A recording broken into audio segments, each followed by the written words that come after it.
Hello children, welcome to another session of commerce class. Last class we were discussing about the functions of management. We already discussed 4 functions of management, that is planning, organizing, staffing and directing. Today we will discuss about the 5th management function, that is controlling. You might have heard the word controlling, but what is the effect of controlling in the management? Or what is the importance of controlling in management? Controlling is the process of measuring the performance. That is, comparing the actual performance with the standards and taking corrective actions wherever necessary. So from this sentence you should understand that there is always a standard set and the actual performance of the organization will be compared on this standard, and if the performance is up to the standard, means no problem. There can be slight deviations, but almost it is near to the standard, means it is okay. But the difference, the actual performance and the standard is varying too much, means then there should be corrective actions. So control consists in verifying whether everything occurs in conformity with the plans adopted, the instructions issued and the principles established. It has for its object to point out weaknesses and errors in order to rectify them and prevent recurrence. This is the definition given by Henry Fayol.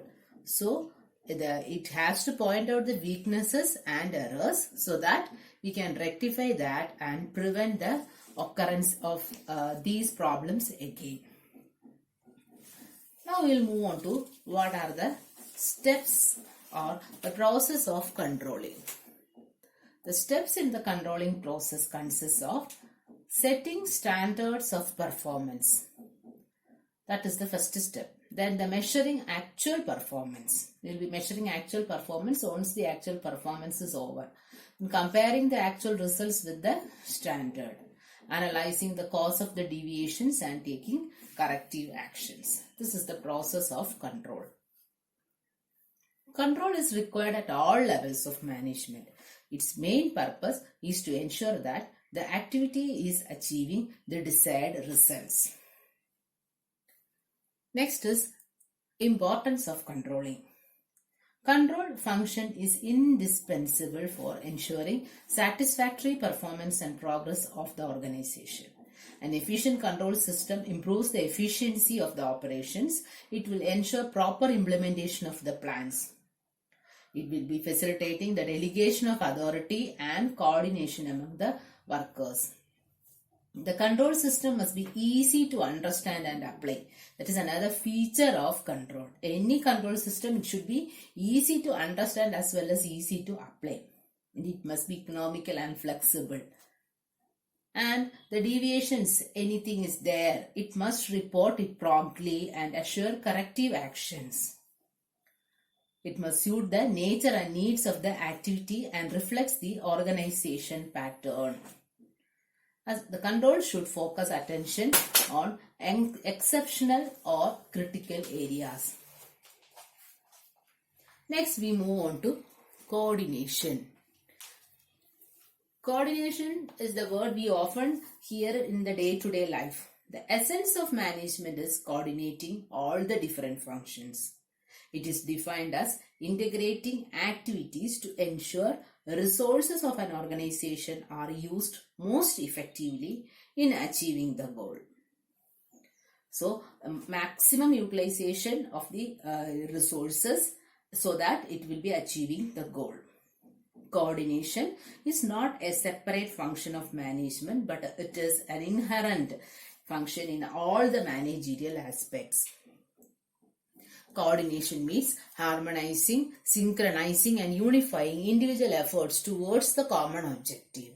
According to Henry Fayol, to coordinate is to harmonize all the activities of an organization so as to facilitate its working and its success.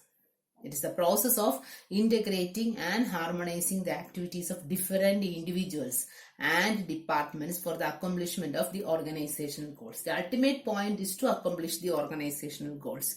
So, to coordinate all the functions of management, that is very important. According to Fayol, a well-coordinated enterprise must satisfy the following condition. That is, each department or division must be precisely informed of its share in the common task. What is the work which should be correctly assigned to each and every department? And the department must work in harmony with other departments. One department will be doing their particular work, but there should be a cooperation or harmony with other departments. The working schedules of various departments should always be attuned to the circumstances. So it is a wider term. Coordination is a wider term.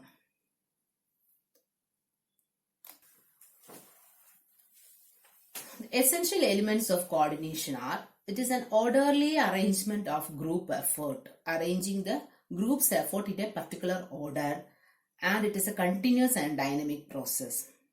The main purpose of coordination is to secure unity of action towards the common objectives. And it is the responsibility of every manager. Coordination does not arise spontaneously. It has to be created through deliberate efforts. All of a sudden in a particular day, we cannot expect that there will be coordination among the workers. It should be there from the beginning, or the working for or the effort for coordination should be there. Now, what is the importance of or advantages of coordination? Coordination eliminates the conflicts between different groups and departments of the organization. It provides a balance between persons having different abilities and interests. It combines the different resources so as to secure better results. It also integrates the need and interest of customers, employees, investors, government, and other external group. So it is correctly said that strength and speed are useful, but coordination is crucial. Now we will see what are the principles of coordination. Coordination should be started at an early stage. As I said earlier, suddenly you cannot expect coordination in your organization. It should start at an early stage. Coordination should be based on reciprocal relations. That is, all factors in a situation are related. Each work influences another work and is influenced by other work. So there will be each work is influences and is influential by other works. So it is reciprocal relation. It must be a continuous and dynamic process. And coordination can be best achieved through direct personal contact. That is related to coordination. Always this coordination and cooperation used to say these are different terms, but always it will be said together, like coordination and cooperation. So coordination is a wider term than cooperation. Cooperation implies the willingness of members of the organization to help one another, and it is the result of voluntary efforts.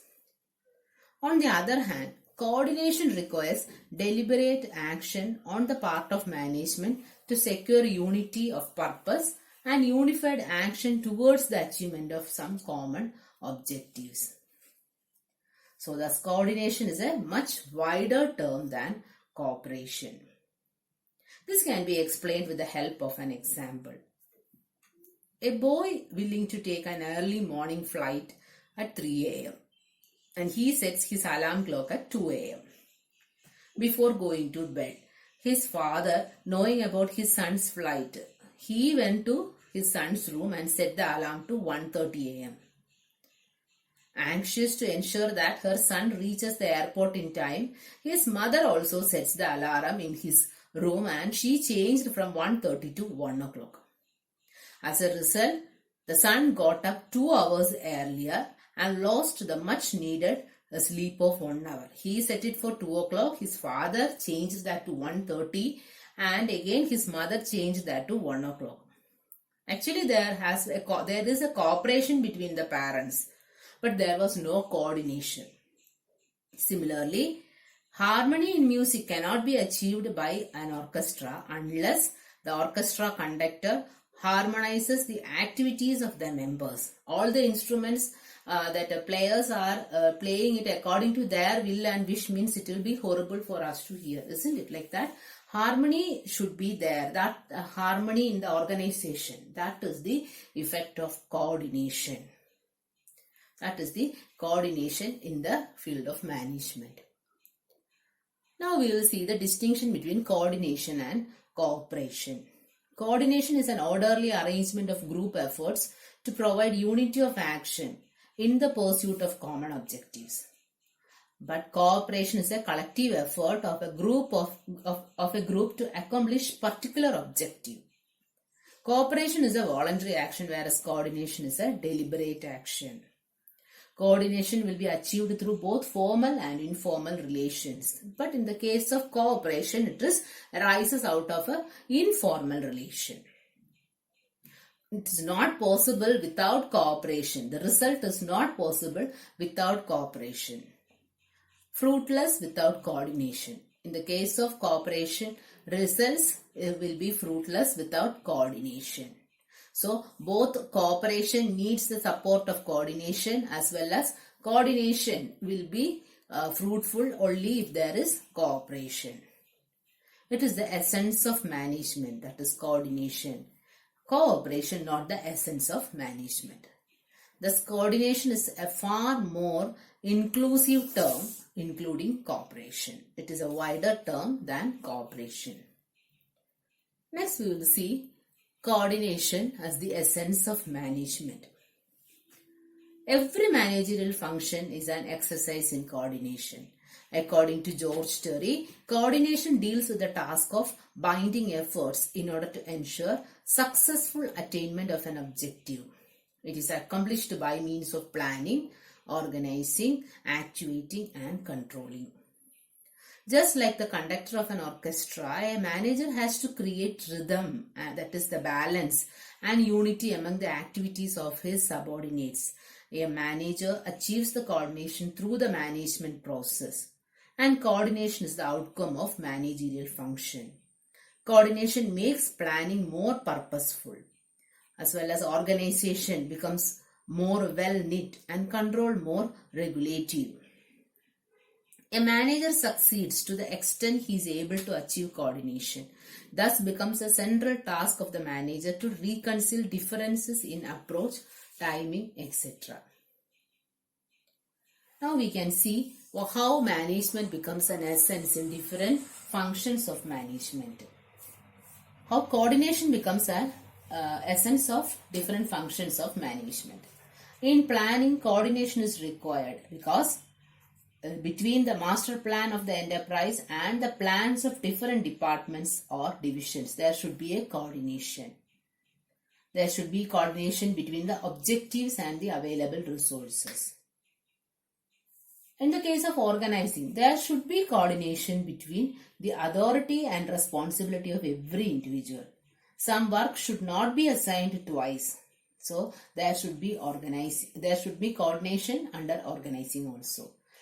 In the case of staffing, coordination is achieved by balancing the skills and abilities of employees with the jobs assigned to them. Under directing, supervision, motivation, and leadership are used to ensure harmonious working of the organization. During controlling, coordination is achieved by ensuring that actual results conform to plans as closely as possible. Thus, we can say that coordination is the essence of management. So, in simple words, we can say that coordination is the act of arranging, putting things in order, or making things run smoothly together. Okay, children, by this we come to the end of this chapter, that is chapter number 7. You have this chapter also for the midterm exam. So up to this much you have to study.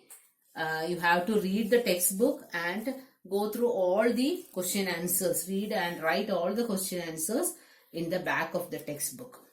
Okay, thank you.